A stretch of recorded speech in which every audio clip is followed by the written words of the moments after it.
Bonjour nos frères et sœurs, papa et maman, grand-père et grand-mère. Je vous salue au nom de Jésus-Christ. C'est toujours votre humble serviteur, le prophète David Makumi Nzambi, son ambassadeur. Je viens encore une fois vous dire, nous devons chercher la délivrance. Nous sommes à notre troisième partie de la délivrance. Je suis en train de parler sur la troisième partie de la délivrance, sur les esprits réclamateurs. Il y a des esprits qui réclament l'homme dans la vie. On va avancer petit à petit jusqu'à la vieillesse de l'homme. Je suis encore à la maternité de l'homme. Le jour de la maternité, c'est une journée que tout le monde néglige. Veuillez me pardonner, je vais vous rappeler encore, notre télévision est sur YouTube. Nous sommes sur YouTube. Vous devez écrire Ambassade TV. Ambassade TV. Et vous allez nous voir et vous allez voir toutes ces vidéos. Et vous allez voir des actions différentes que Dieu fait ensemble avec nous. Je suis en train de parler sur la délivrance. Il y a des esprits qui réclament l'homme dès sa maternité. Nous allons lire dans la Bible. Nous sommes dans le livre de Genèse, chapitre 25, versets 25 à 26. Je lis au nom de Jésus. Les premières sorties, entièrement roux, comme un manteau de poils, comme un manteau de poils, et on lui donna le nom de Saoul. Je recommence. Les premières sorties, entièrement roux, comme un manteau de poils, on lui donna le nom de Saoul. Verset 26. Là, nous sommes dans le livre de Genèse. Le livre de Genèse, chapitre 25, verset 25 jusqu'au verset 26. Je lis le verset 26. Ensuite sortit son frère, dont la main tenait les talons d'Ésaü, et on lui donna le nom de Jacob. C'est ce qui m'intéresse dans ce verset. La Bible dit, il y avait une femme qui s'appelait Rebecca qui était enceinte et qui avait au moins 2 jumeaux dans son ventre. Le jour de la maternité, Rebecca devait mettre 2 enfants au monde. Rebecca devait mettre le premier enfant qui s'appelait Saoul et le deuxième enfant qui s'appelait Jacob. La Bible nous dit, quand il a voulu mettre au monde, le premier enfant est sorti entièrement.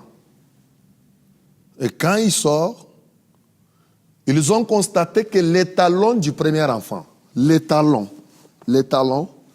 restaient dans les mains du deuxième enfant qui était dans le ventre. Et le deuxième est sorti, sa main touchait les talons de son frère. Ils ont négligé cela. Ils ont oublié cela. En avançant, les enfants ont grandi. Un jour, le père voulait bénir son enfant, le premier-né de la famille. Et quand il appelle son enfant, il lui dit, va me chercher un gibier, prépare-moi comme j'aime, et quand je mangerai, je vais te bénir. Un jour, on viendra sur ta. Mais aujourd'hui, je suis en train de parler sur la délivrance. Qu'est-ce qui a été constaté? Au moment où il fallait que les grands frères amènent la nourriture au père pour qu'il soit béni, comme le père était aveugle et ne voyait pas. Vous connaissez l'histoire. C'est le petit frère qui s'arrange avec sa mère et qui amène la manger à son père et il prend la bénédiction de son grand frère. Les gens ont pensé que ça a commencé là. Ça n'a pas commencé là. Ça a commencé le jour de la maternité. Les talons du grand frère restaient dans les mains de son petit frère.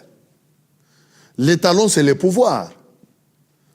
Parce que Dieu a dit au serpent, je mettrai l'inamitié entre ta race et la race de la femme. Et l'enfant de la femme écrasera ta tête avec les talons. Je recommence. Dieu dit en Genèse, je mettrai une amitié entre toi, le serpent, et la race de la femme. Et les talons de l'enfant de la femme écrasera ta tête. C'est-à-dire, la tête du serpent doit être écrasée avec les talons. Les talons, c'est ça le pouvoir. Les talons, c'est ça la puissance. Pour écraser, pour piétiner, pour anéantir. Mais les talons restaient dans les mains de son frère le jour de la maternité. Ça veut dire que depuis le jour de la maternité, sa puissance, son pouvoir restait dans les mains de son frère. Même sa bénédiction aussi. Parce que Dieu ne bénit seulement pas les mains, il bénit aussi les pieds. C'est là où la Bible nous dit, tout pied qui marche pour l'évangile seront bénis. Maintenant, les pieds qui devaient être bénis, leur bénédiction et leur pouvoir restaient dans les mains de Jacob depuis le ventre de sa mère. Ils ont négligé cela. Maintenant, regardez le jour de sa bénédiction. C'est le même Jacob qui retenait les talons, qui retenait le pouvoir, qui a reçu la bénédiction de son frère et il est parti. Son frère, quand il est revenu, il a commencé à pleurer. Combien de fois tu pleures dans ta vie? On te promet un travail, on prend quelqu'un d'autre à ta place. C'est la vie de Saül. Parce que Saül n'a pas cherché la délivrance à cause de cela. Ni son père, ni sa mère, personne n'a pas été révélé pour chercher la délivrance de leur enfant. Ils oubliaient que les talons de leur enfant étaient dans les mains de Jacob.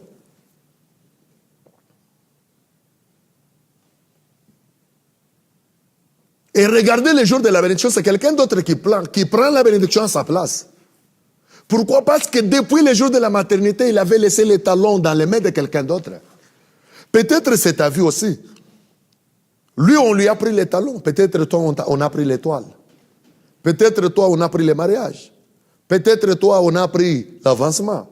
Peut-être on avait pris l'intelligence. Peut-être on avait pris les maîtrises de soi. Tu es là, intelligent, mais tu n'as pas les maîtrises de soi. Tu es là, tu as l'argent, mais tu n'as pas les maîtrises de soi. Peut-être toi, on avait pris le mariage. Le mariage avait resté dans les mains de quelqu'un d'autre.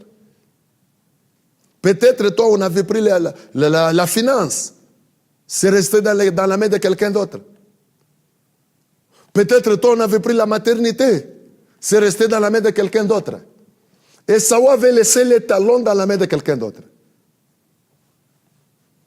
Maintenant, regarde sa vie. C'est quelqu'un d'autre là qui a pris la bénédiction qui appartenait à Esaü. Parce que les talons restaient là-bas. Je vais vous dire une chose. Il y a des choses qui passent le jour de la maternité. J'informe à chaque femme enceinte, tu dois prier pour ta maternité. Même si tu es sous douleur, tu dois dire toujours, Jésus, assiste-moi. Que le diable ne travaille pas le jour de la maternité de ma vie. Que le diable ne touche pas mon enfant. Il y a beaucoup des enfants, leur vie ont été détruits par les femmes sages qui ont insisté leur maman à les mettre au monde. Qu'est-ce que je vais dire par là? Vérifiez, Pharaon a quitté le trône pour aller collaborer avec les femmes sages de la maternité. Et un roi, quel rapport y a-t-il entre un roi au trône et une femme sage dans la maternité? Mais Pharaon a quitté le trône pour aller collaborer avec des femmes sages de la maternité. Pour les demander, si vous voyez une femme hébraïque mettre un enfant mal au monde, tuer cet enfant dès son siège. Ça veut dire quoi? Les diables collaborent avec les femmes sages de la maternité. C'est pour cela, nous qui avons découvert cela, le jour de la maternité, c'est une journée de prière. Si ta femme va mettre au monde, reste à genoux, prie. Si tu es avec lui à la maternité, prie. Si c'est toi-même la femme, prie. Dis même des mots, appelle les secours du ciel. Appelle les anges à vous assister à votre maternité. Il y a des choses qui se passent les jours de la maternité. Maintenant, je suis en train de vous parler sur la troisième étape de la délivrance. Dans la deuxième étape, je vous ai dit, La main de l'enfant était liée les jours de la maternité. Maintenant, c'est le temps de la maternité que les talons de l'enfant restent dans les mains de son frère. Et quand ils ont grandi, tout son pouvoir a été dans les mains de son frère. Ce n'est pas seulement la bénédiction. Ça a commencé d'abord par lui demander de lui vendre les droits d'aînesse. Les droits d'aînesse, c'est le pouvoir familial. Comme ça s'est passé les jours de la maternité, les talons est resté dans les mains de Jacob. Les talons qui ont le pouvoir d'écraser les serpents. Comme la Bible dit, la race de la femme écrasera ta tête, toi, les serpents. Maintenant, ces talons qui devaient écraser restaient dans les mains de Jacob. Maintenant, quand ils ont grandi, Esaü et Jacob, la première des choses, Jacob lui demande, comme tu as fait, si tu veux que je te donne la nourriture, donne-moi les droits d'aînesse de ta vie. Et il a vendu les droits d'aînesse à son frère. Il a dit, donnez-moi, je mange, je prends cela. Son frère a pris. Ça n'est pas fini. Quand le père voulait les bénir, c'est toujours le même frère qui est allé prendre la bénédiction du père à la place de son frère. Pourquoi? Parce que les jours de la maternité, il y a quelque chose qui s'est passé. Et les parents n'ont pas cherché la délivrance de l'enfant. Toi aussi, on t'avait mis au monde. Est-ce que tu connais l'état d'âme de celui qui avait assisté ta mère pour te mettre au monde? Parce que moi, j'ai toujours dit, la femme sage est prioritaire plus que la mère de l'enfant. Parce que c'est les premiers yeux qui voient l'enfant. C'est la première bouche qui peut prononcer quelque chose sur l'enfant. C'est la première bouche plutôt qui peut prononcer quelque chose sur l'enfant. Et c'est les premiers mains qui peuvent toucher l'enfant. Maintenant, le diable connaissant la position que les femmes sages occupent dans nos vies, dans nos foyers, maintenant le diable collabore beaucoup avec des femmes sages. Vous devez prier pour votre enfant. Vous devez dire à Dieu le jour de la maternité de ma vie que je ne trouve pas cette femme sage sorcière là-bas. S'il y a un sorcier, qu'il tombe même malade, que je ne le trouve pas, qu'il soit absent le jour de la maternité, pour qu'il ne touche pas mon enfant. Que le diable ne travaille pas le jour de la maternité. Ce qui s'est passé le jour de la maternité, ça détruit la destinée d'Esaü. Lui qui était l'aîné de la famille a vendu les droits d'aînesse. Lui qui devait être béni, c'est son frère qui a reçu la bénédiction. À cause des talons qui est resté dans les mains. Maintenant, lui, c'est les talons qui étaient restés. Toi, c'est quoi? Qu'est-ce que tu avais laissé dans la main de quelqu'un d'autre? Peut-être aujourd'hui, tu cherches le travail, tu ne le trouves pas. Mais tu es dans un pays, peut-être dans un pays là où le travail se trouve facilement. Mais toi, tu ne trouves pas le travail, pourquoi? Le travail était resté peut-être dans les mains de la femme qui avait assisté ta maman pour te mettre au monde. Je vous dis, nous avons besoin de la délivrance. Parce que on a passé dans les reins de nos pères, on a passé comme grossesse, et on a été assisté par quelqu'un pour que nous puissions naître. Et on ne sait pas le cœur de celui qui nous avait assisté. Je vais vous dire une chose. Vous devez prier. Et Esaü qui n'a pas prié, sa destinée a été détruite. Ne faites pas semblant quand les choses ne marchent pas. Vous êtes une jolie fille, vous devez vous marier. Quelqu'un d'autre m'avait dit, et il me demandera un jour, est-ce que c'est obligatoire que toutes les filles se marient? Je lui ai dit, selon la parole de Dieu, c'est obligatoire, car il est écrit, ce n'est pas bon que l'homme soit seul. Je vais lui faire une aide semblable. C'est ça l'objectif qui avait poussé l'Éternel à créer une fille. Le reste, c'est après. L'objectif d'abord, c'est ça. Si c'est ça l'objectif, c'est-à-dire toute fille qui peut grandir sans se marier, il a échoué sa destinée. Et si tu n'arrives pas à te marier, pourquoi? Tu n'es pas jolie. Peut-être tu es jolie. Peut-être tu es même gentil avec les fiancés qui arrivent. Tu es gentil, mais la finalité, tu n'arrives pas à te marier. Les choses compliquent toujours. Parce que ton mariage a été resté quelque part le jour de la maternité. Il y a des gens qui ont étudié, mais ils n'ont jamais touché leur diplôme. Ça se complique toujours quelque part. Moi, j'ai déjà vu quelqu'un qui a étudié, il arrive en deuxième licence pour terminer, pour toucher son licence, et il tombe malade, et la maladie, c'était la maladie de la maux de tête. Quand on lui a consulté, on lui a demandé, il ne peut pas étudier, il ne peut pas beaucoup réfléchir ou raisonner, sinon il risque de mourir. Il s'arrête là. C'est-à-dire quelqu'un qui est né et depuis le jour de la maternité, son diplôme a resté quelque part. Ses études ont resté dans les mains de quelqu'un. Tu dois prier que l'Éternel te délivre à cela. Pour moi, la délivrance a 3 volets. La délivrance, c'est être délié, si tu es lié. La délivrance, c'est quitter. Si là où tu es, ce n'est pas là où tu dois être. La délivrance, c'est sortir. Si tu es renfermé. Quand je parle de renfermé, ce n'est pas seulement la prison que vous voyez. La prison aussi a 3 volets. Il y a la première prison, c'est au commissariat quand on vous arrête, on vous met dans un cachot là. Il y a aussi la prison centrale là où on peut vous mettre. Il y a aussi la 3e prison, on dit à quelqu'un, tu es dans cette ville, tu marches, tu manges, tu fais tout, mais tu ne peux pas quitter la ville. Il est encore prisonnier. C'est-à-dire, il y a des prisons, des paramètres différents. Toi aussi, tu peux être prisonnier comme ça. Tu manges, tu bois, tu dors, mais tu es prisonnier parce que tes paramètres sont bloqués. Il n'y a rien qui avance. Tu as des limites dans ta vie. Tu dois demander à Dieu la délivrance pour aller très loin. Chaque année, tu changes de projet 4 et 5 fois. Ce que tu commences quand ça n'aboutit pas, tu arrêtes. Ce que tu penses quand tu n'arrives pas, tu arrêtes. Ce que tu penses. Mais tu oublies que quand tu es en train de changer de projet, l'âge avance. Et la vieillesse arrive. Tu accompliras tes projets quand tu seras vieux dans la maison des vieillards. Je vous dis, tu dois chercher la délivrance. La délivrance, c'est quelque chose que vous négligez. Surtout les chrétiens négligent la délivrance. Vous négligez la délivrance, mais je vous dis, sans la délivrance, personne n'avancera pas.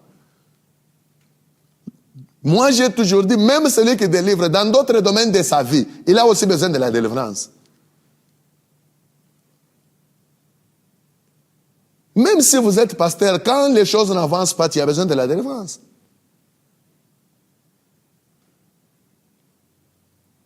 Là, je pense que beaucoup de pasteurs seront contre moi. Hein. Ils vont me contredire. Mais je vais vous dire, qu'est-ce que la Bible dit? On peut lire, hein, que Dieu nous aide, que je vous retrouve ce verset vite. On peut lire, que Dieu nous aide, je vous retrouve ça vite. Nous sommes en Luc chapitre 22. Et nous lisons les versets. Luc chapitre 22. Nous lisons les versets 31 à 32. Le Seigneur dit, Simon, Simon, Satan vous a réclamé pour vous cribler comme du froment. Simon qu'on réclame ici, à côté de Jésus, ensemble avec Jésus. Mais Satan le réclame. Apôtre lui-même, appelé par Jésus et consacré par Jésus. Mais Satan le réclame. Tu peux être un apôtre, tu peux être pasteur, tu peux être prophète, tu peux être docteur. Que ce soit votre dimension de la parole que vous connaissez, cela ne vous épargne pas la réclamation. Satan réclamait Pierre. Mais écoute ce que Jésus dit à Pierre au verset 32. Mais je priais pour toi, afin que ta foi ne défaille point. Et toi, quand tu seras converti, affermis tes frères. Maintenant, ici, Jésus lui dit, Pierre, quand tu seras converti, ça veut dire quoi? Il était apôtre non converti? Dans les domaines là où il était réclamé, il était encore non converti. Dans chaque domaine que tu as encore réclamé, si tu n'as pas trouvé la délivrance dans ces domaines-là, tu es encore non converti. Cherche la délivrance. Sinon, tu peux te retrouver un apôtre. Tu peux te retrouver un prophète, tu peux te retrouver un docteur, tu peux te retrouver musicien, chantre, diacre, intercesseuse, prophétesse. Tu peux te retrouver quelqu'un qui prie beaucoup. Mais si ta prière, vous oubliez à orienter la prière à la délivrance, vous allez vous retrouver la vie qui tourne toujours sur les ronds. Oriente bien ta prière à la délivrance. Dis à Dieu, délivre-moi. Délivre-moi. Délivre-moi. Je pense, je vous ai donné ce qu'il fallait vous donner. Je vais te demander de prier avec moi. Mon souhait, ce n'est pas que tu me connais seulement. Mon souhait n'est pas que tu connais mon visage. Mon souhait, ce n'est pas que tu puisses seulement connaître mon expérience. Mon souhait, que tu touches aussi la délivrance de ta vie. Que les choses changent dans ta vie. Prie ensemble avec moi. Dis, Seigneur Jésus, je viens au-devant de toi. Je demande ma délivrance. Saoul avait laissé les talons dans les mains de son frère. Mais moi, il y a les choses que j'avais laissées, que je ne connais même pas que j'avais laissées quoi. Que je suis ignorant comme Saoul. Saoul ignorait cela parce qu'il était un enfant quand cela est arrivé. Mais ça a détruit sa vie. Ça a endommagé sa vie. Moi aussi, j'ignore ce qui s'est passé les jours de la maternité de ma vie. Mais ça endommage ma vie aujourd'hui. Délivre-moi, j'ai besoin de la délivrance. Délivre-moi. Délivre ma vie. Fais-moi sortir de la prison.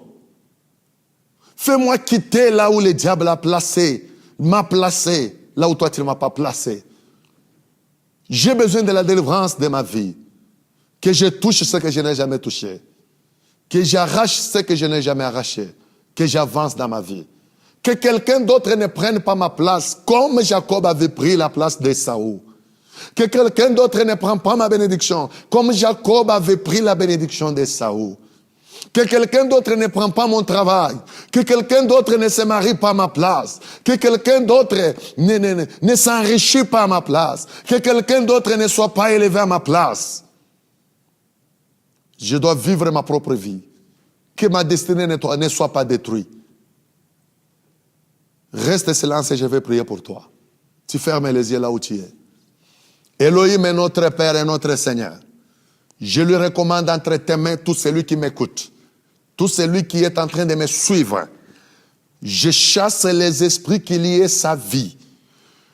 Quelque chose avait resté dans les mains de quelqu'un, le jour de la maternité, que lui ignore, mais toi tu les connais. Toi tu connais ce qui était resté. Suis cela et arrache pour lui. Remets cela dans sa vie. Délivre sa vie. Change sa vie. Que ta puissance le touche là où il est.